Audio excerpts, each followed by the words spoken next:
It's Big Board Sports with Roger Wyland on 104.5 The Team. Now, Jimmer Fredette playing great right now. He's averaging 32 a game. If you watch him on ESPN, I watched the 41-point performance on Friday night. He's averaging 32 a game. Team Fredette in the semifinals of the basketball tournament Thursday night on ESPN. They will play in Baltimore, Eberline Drive.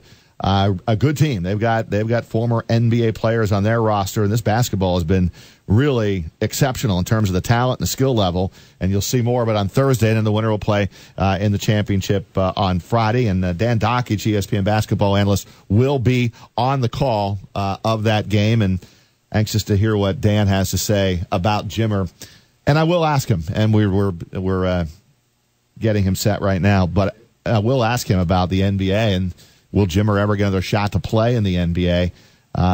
You'll watch him out there, and you just still believe that there's got to be a team out there that'll give him a chance. And yet, he's a superstar in China. They make a lot of money, and I don't know how much Jimmer thinks about the NBA anymore. Maybe we think about it more than Jimmer does. I don't know.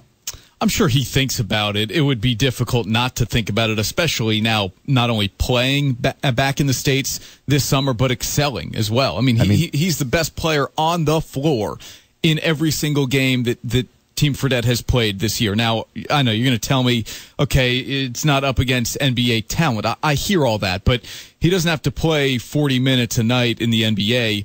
He could be a 12-minute-a-night guy. He could be a guy who obviously knocks down shots, but he's developed his game on top of what we were used to seeing from him in his 5-year NBA career, and obviously he has said his game has improved since going to China. All right, we now have Dan with us, Dan Dakich, ESPN basketball analyst, with us here on Big Board Sports 104.5 at Team ESPN Radio in Albany. Dan, Roger Wyland, Chris Honorado, good morning.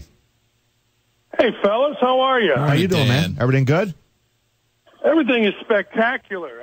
I'm sparring with people in Memphis currently on Twitter. I'm getting myself in game mode for my show, so it's all good, man. All good. What is your thought of our boy Jimmer Fredette and his team and a game that you'll be on the call of tomorrow night in the semifinals of the basketball tournament? Well, number one, I'm not on the call. I'm done. I got a prior commitment, but I wish I was. And my thought is this. I didn't know Jimmer Fredette, truthfully. I got tired of Jimmer Fredette when he was in college, if you want to know the truth. You know what I mean? It's like Jimmer this, Jimmer that, Jimmer this. But I love Jimmer Fredette. Like, just got a chance to say hello. He came over a few times, said hello, and just watching the way he's played in this, he's been so good, not necessarily scoring, and he scored a ton, obviously. But, man, has he been an unbelievable teammate and leader. And to me, that's been the most fun thing to watch, you know, because let's be honest, Jimmer Fredette is the guy in this tournament, even more so than Greg Oden, that people were hovering around. Like, it was like, like Tim Tebow, you know, it was one of those deals where he went, people went, where if he came out, you know, after a game, everybody mobbed him. I mean, he is the guy in this tournament, which means there could be pressure on him to have to score or whatever, and he's just played.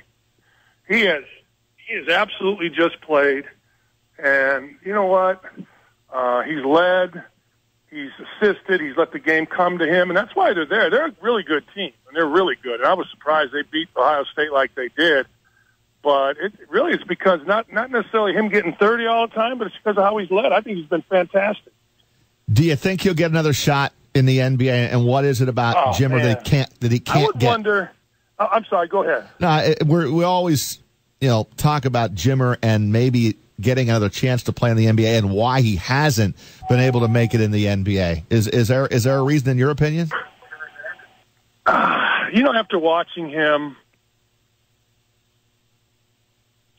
way worse players in the NBA. I mean, let's be honest. There's way worse players playing basketball currently in the NBA. But he's got to find the right fit. He's got to find a team that wants to, have him and all that he brings. He's got to find a team that's going to give him a better contract than what he has because he's making a ton of money over in China. A lot of ways to make money playing basketball. So I don't know. He's an NBA player.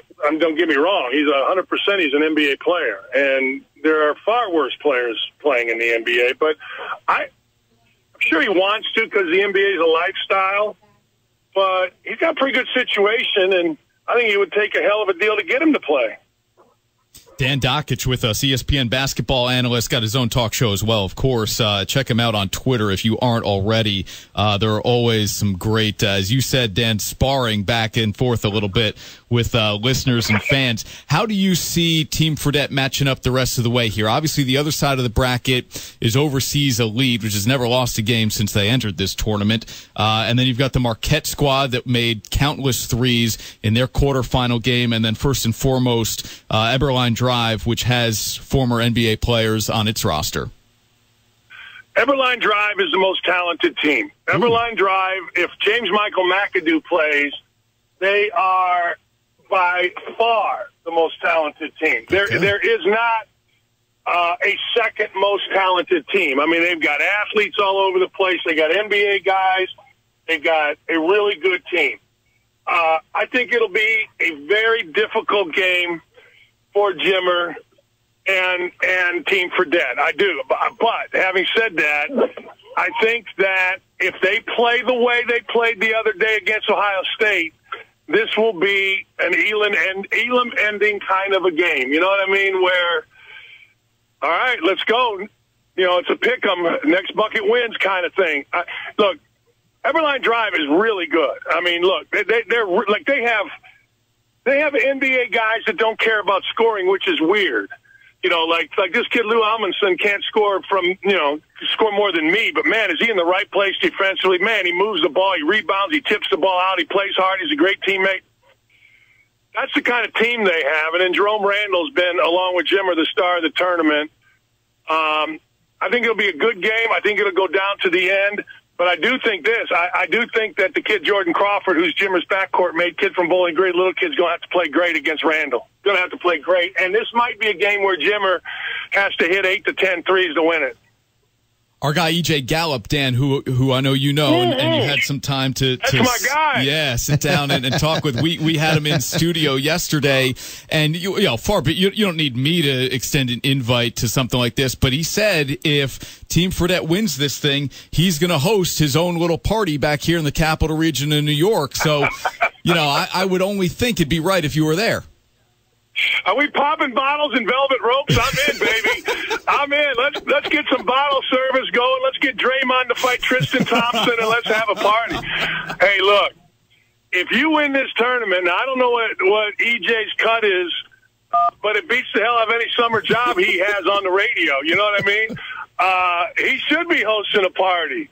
If Jimmer's a Mormon, then, you know, he's got to break some rules if they win this thing, because the $2 million winner-take-all is the money's great, but the fact that you won the thing with everybody putting together their own team is incredibly cool. And look, Overseas Elites won it 3 years. They won $5 million in this tournament. I mean, you got to go through them. They're the favorite. But EJ Gallup popping bottles, baby, and velvet ropes. Let's go. I love it. I love Let's go. Cut the promo. There you go. Promo right there. We got the promo that'll run forever, Dan, here in Albany. It's great. Hey, just quickly, what are your thoughts of, and we got a ways to go yet, but who will be, is there one team that's going to stand out above the rest in the college basketball season next year? I don't know that there's one team, but a team that I'm going to watch. In fact, I'm going to the Bahamas to do games here next week is Kentucky, and I'll tell you why. They got a kid, oh, man, his last name is Travis. I want to say his name is Ross Travis, but it's not, because Ross Travis is his cousin and plays tight end here for the Colts. But a kid named Travis transferred from Stanford, fifth-year senior, averaged 19 and 9, and I did a couple Stanford games. He's really good. Like, he's really good. And sometimes, you know, transfers that happen in the middle of the summer, people are worried about the Yankees or the Mets or the Colts or the Jets, you know, whatever, and you don't pay attention, and all of a sudden you get in the season, you're like, where the hell did this guy come from? I'm anxious to see Kentucky, because Kentucky has, obviously, like they always do, they always have a great recruiting class, but they've got some older guys. And this kid Travis may end up being a player of the year in the country. He really may be. And in fact, if you really break it down, he probably should be. I mean, he's going to play at Kentucky. He averaged just under 20 in the Pac-12. So he's going to get a ton of pub here, going to get a ton of opportunity. I'm really anxious to see Kentucky and to see if Kentucky can get back to the Final Four. Because let's be honest, Cal hasn't been there like in 3 years, and that makes all the people in the Big Blue Nation insane. So there'll be some heat if they don't, if they don't do it. So I'm kind of fascinated by it. Dan, appreciate a few minutes. I know last time we had you on, we talked about Saratoga. So the invite is always there. You know, if you want to come to Saratoga, you'll love the race course. That's for sure. Hey, ever since you talked about that, I've been asking everybody. In fact, Seth Greenberg and I had a 30-minute conversation about Saratoga, you guys, and the fun that there is at Saratoga. Because I didn't even know. I didn't know it was the place that you all described. Swear to God, I just moved. I got a wife 3 years. I got to get her out of the house. It's time to go to Saratoga. You're going to the Bahamas, so it's not all bad. Exactly. Yeah, exactly. Yeah, I'm not mad about it. I mean, I'm going there. ESPN said, hey, we need you and Seth to cover basketball in the Bahamas for Kentucky. I said, we do what now? I said, what? First I said I'm in, and then I said, what is this now? I don't care. Whatever it is, I'm in, but I'm in. Yeah, it's good. Dan Dakich, always a treat when we can have you on our show, and we appreciate your time. Thank you, man. Of course. Thank you, guys. Thanks guys. Bye-bye. Dan Dakich, ESPN basketball analyst. Never a dull moment, Chris, with him.